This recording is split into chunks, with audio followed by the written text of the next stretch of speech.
Figuring out what's real in the carbon offsets trade market is a tall order. In this immersive journalism experience, you can follow the money yourself.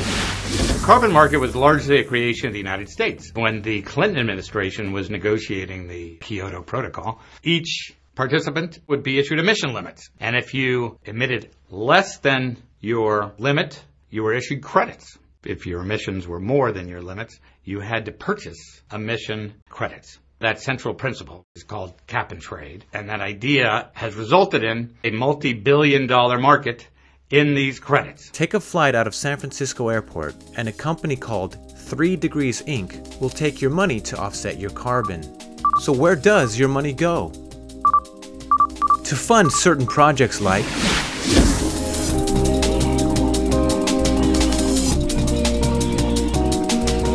a hog methane capture farm. But according to Businessweek and the independent research firm Point Carbon, 50% of projects that involve landfill and waste never get assigned carbon credits.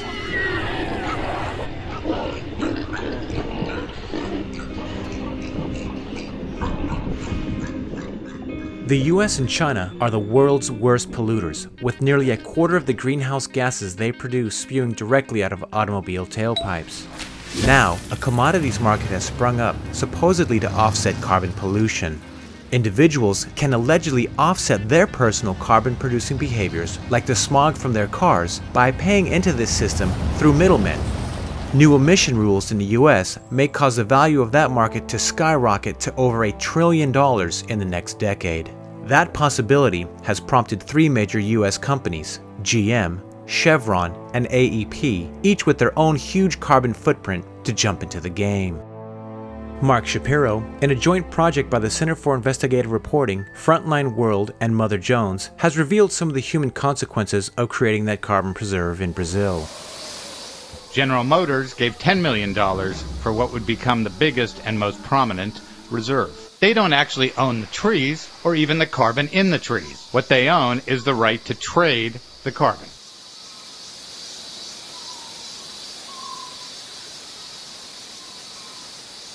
So what happens when Antonio cuts down a tree on his land, as generations have done before him?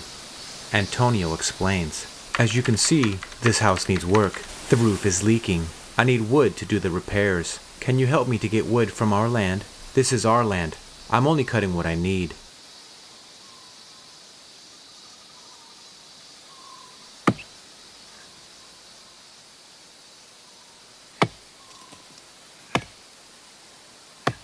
If you help in cutting down a tree, a police officer alerts you of the consequences.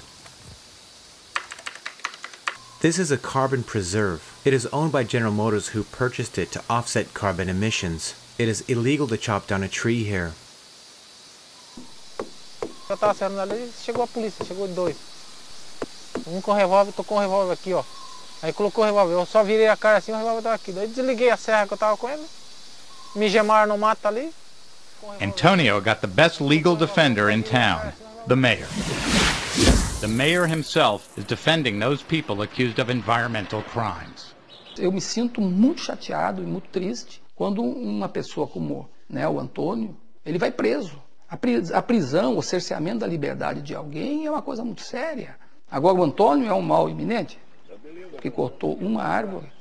Essa é uma situação que eu repudio muito.